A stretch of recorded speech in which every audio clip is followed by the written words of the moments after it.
आज का ये जो वीडियो है बहुत ही महत्वपूर्ण है, क्योंकि आपको पता होगा कि आपका जो एग्ज़ाम पैटर्न है पूरा जो चेंज हुआ था उसमें भी बदलाव हो गया। इट मीन्स जो आपका एग्ज़ाम पैटर्न पहले बदला था कि blueprint and reduced syllabus and deleted syllabus, मतलब जो भी एग्ज़ाम पैटर्न होने थे कि 30% ऑब्जेक्टिव क्वेश्चन आएंगे, OMR सीट में पेपर होगा कि 1 नंबर वाले, 3 नंबर वाले, 4 नंबर वाले ऐसे प्रश्न आने हैं, उन सब को सब कुछ निरस्त कर दिया गया है। तो क्या क्या चीज़ें या क्या क्या अपडेट्स निरस्त की गई हैं उसके बारे में आज के इस वीडियो में बात करने वाले हैं। तो जो आप पॉइंट्स आप देख रहे हैं और बहुत सारे स्टूडेंट्स के सबसे ज़्यादा हाई लेवल पे जो कमेंट्स आए हैं प्रश्न बैंक को लेकर के, तो हम सारे के सारे ये जो क्वेश्चन आप देख रहे हैं सारे के सारे क्वेश्चन का जवाब देंगे। और उम्मीद करता हूँ यही इन्हीं सवालों में से आपका एक कोई ना कोई आपका सवाल होगा।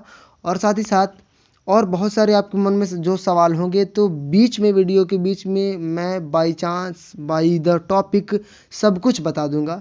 तो इस वीडियो में अंत तक बने रहिए, क्योंकि ये अपडेट बहुत ही महत्वपूर्ण होने वाली है आपके लिए।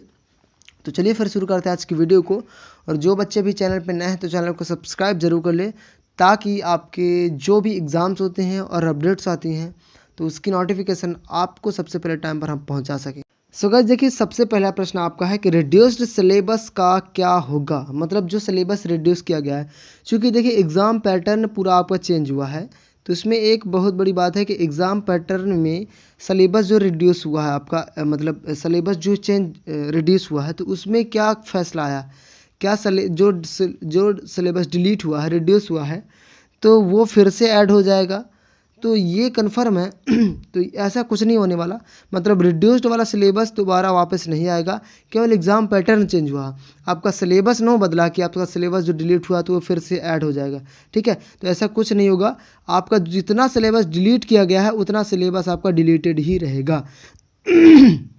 मतलब जो सिलेबस आपको बताए गए हैं सिलेबस वही चीज़ आपको पढ़नी पड़ेगी। जो चेंज हुआ है, जो चेंजेस हुए हैं, केवल एग्ज़ाम पैटर्न और सिलेबस में बहुत डिफरेंस है, ठीक है। तो रिड्यूस्ड सिलेबस बिल्कुल आप निश्चिंत रहिए कि जो चैप्टर आपको नहीं पढ़ने थे पहले भी और तो अभी भी नहीं पढ़ने पड़ेंगे, ठीक है। इतनी बात कन्फर्म। दूसरी बात अपन देखिए कि OMR सीट का अब क्या होगा। देखो OMR सीट सबसे बहुत ही महत्वपूर्ण मुद्दा है कि एग्ज़ाम पैटर्न में जो चेंज हुआ। तो OMR सीट की बात करें तो OMR सीट किस लिए लाई गई थी, क्योंकि हमारे पास 30% ऑब्जेक्टिव क्वेश्चन आने थे, राइट।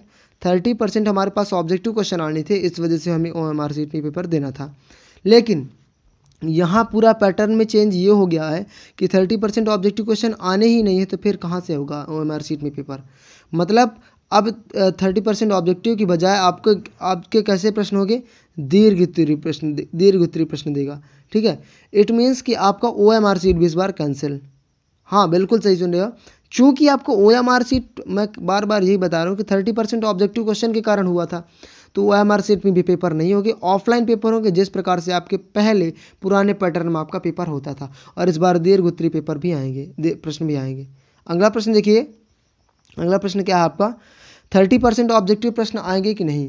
तो यही बात जो मैंने बता दी, तो 30% ऑब्जेक्टिव क्वेश्चन नहीं आएंगे, आपको वही 25 जो ऑब्जेक्टिव क्वेश्चन आते थे वो ऑब्जेक्टिव क्वेश्चन आएंगे। साथ ही साथ इस बार वही चीज़ें रहेंगी, 1 नंबर वाले क्वेश्चन, 2 नंबर वाले क्वेश्चन, 3 नंबर वाले क्वेश्चन, 4 नंबर वाले क्वेश्चन और 5 नंबर वाले क्वेश्चन आएंगे, जो कि प्रीवियस एग्ज़ाम पैटर्न के हिसाब से पिछले वर्षों में जैसा कि आता था उस प्रकार से आपके एग्ज़ाम पैटर्न के हिसाब से आपकी जो है तो क्वेश्चन अंक डिस्ट्रीब्यूट होंगे, ठीक है। एक चीज़ और, इस तरह में जब होता है तो इस तरह में ये ज़रूरी होता है कि आप हाफ ईयर लास्ट ईयर के पेपर जो भी हैं उनका सॉल्यूशन उनको सॉल्व कर लें, क्योंकि पूरा पैटर्न भी सेम रहेगा। और चूंकि इस कोरोना काल के कारण आपका जो पढ़ाई हुई नहीं है, तो आपका इतना कन्फर्म है कि आपका पेपर जो है तो ईजी आएगा, ठीक है। तो आप अच्छे से तैयारी कर लो तो आप भी हिट करके आओगे, फोड़ के आओगे साले को, ठीक है। तो आपको क्या करना, इस वजह से जो है तो पिछले वर्ष के पेपर को सॉल्व कर लेना, ठीक है। और कुछ वीडियोस हमने भी प्रोवाइड कर रखी है, तो उन वीडियोस की लिंक जाके देख लेना, प्लेलिस्ट पड़ी है पिछले वर्ष की। और अगर अदर सब्जेक्ट की चाहिए तो वो भी बता देना, ठीक है। इतनी कंफर्म कि 30% ऑब्जेक्टिव क्वेश्चन नहीं आएंगे। आगे बढ़े हम, फिर है कितने अंक वाले प्रश्न आएंगे। वही चीज़ मैंने बताया, 1 अंक वाला, जैसे 1 अंक वाले तो वैसे ही रहते हैं, फिर 2 अंक वाले क्वेश्चन रहते हैं, फिर 3, 4, 5, ठीक है। 3 अंक वाले हो सकता कि ना आए, लेकिन 4-5 आएगा ही आएगा। ठीक है, तो ये प्रश्न आने वाले हैं, जैसा कि लास्ट ईयर के प्रीवियस ईयर के मतलब एग्जाम पैटर्न में होता था। अगला प्रश्न है आपका कि क्या आप परीक्षा अध्ययन से पढ़ें। अब परीक्षा अध्ययन से पढ़ सकते हैं, मतलब पहले क्या बोला जा रहा था कि आपका कहाँ से पढ़ना है, प्रश्न बैंक से पढ़ना है। ठीक है, वो भी प्रश्न सवाल ला रहे हैं, तो क्या हम प्रश्न बैंक परीक्षा अध्ययन से पढ़ सकते हैं? तो बिल्कुल पढ़ सकते हैं, 100% ये सही है कि आप परीक्षा अध्ययन से पढ़ सकते हो, ये आपकी सुविधा पर डिपेंड करता है। आगे बढ़िए, प्रश्न बैंक पे भी आते हैं हम धीरे धीरे। हाँ, प्रश्न बैंक से पढ़ें कि नहीं, बहुत ही ज़्यादा डिमांडेड क्वेश्चन है। बहुत सभी स्टूडेंट्स, ये जो पिछला वीडियो हमने डाला था अपडेट का, उसमें भी पूछ रहे थे आप बार बार कि प्रश्न बैंक से पढ़ें कि नहीं पढ़े। तो देखो यार, प्रश्न बैंक किससे बना है, ये मैं देखो अच्छे से बारीकी से समझना। प्रश्न बैंक आपके बना सिलेबस से, समझना, प्रश्न बैंक आपके सिलेबस से बना है।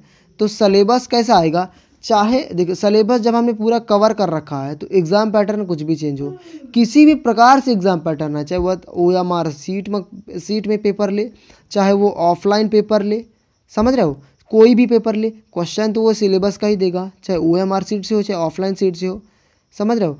तो इतना तो कन्फर्म है कि आज तक इतिहास में नहीं हुआ कि बोर्ड परीक्षा में आउट ऑफ सिलेबस कुछ दे दे, तो सिलेबस से ही आएगा। तो आप प्रश्न बैंक से पढ़ सकते हो निष्फिक्र होके। अब कहीं की अपडेट सोच के ये मत कंफ्यूज हो जाना कि प्रश्न बैंक डिलीट होंगे, नहीं पढ़ना है। यार अपने से खुद सोचो कि प्रश्न बैंक बने कहाँ से, प्रश्न बैंक सिलेबस से ही ना बने हैं। और जब सिलेबस तुम्हारा कवर है तो तुम कहीं से भी क्वेश्चन किसी भी प्रकार से आपसे पेपर ले ले, समझ रहे हो, चाहे वो आप प्रश्न बैंक से पढ़ो, चाहे आप परीक्षा अध्ययन से पढ़ो, चाहे सैंपल पेपर से पढ़ो, लास्ट ईयर के पेपर सॉल्यूशन पढ़ो, कुछ भी पढ़ो, आपने जब सिलेबस कवर कर रखा है तो कहीं से भी क्वेश्चन कुछ ही प्रकार के प्रश्न दे दे आपसे बन जाएगा। तो आप ये 100% आप निष्फिक्र रहिए कि आपको प्रश्न बैंक से नहीं पढ़ना, आप प्रश्न बैंक से फुल टू लट्टू होकर पढ़ सकते हैं। चलिए फिर आगे बढ़ते हैं। अगला जो डाउट है, क्या 2 बार परीक्षा का फैसला निरस्त, क्या 2 बार फैसला का निरस्त?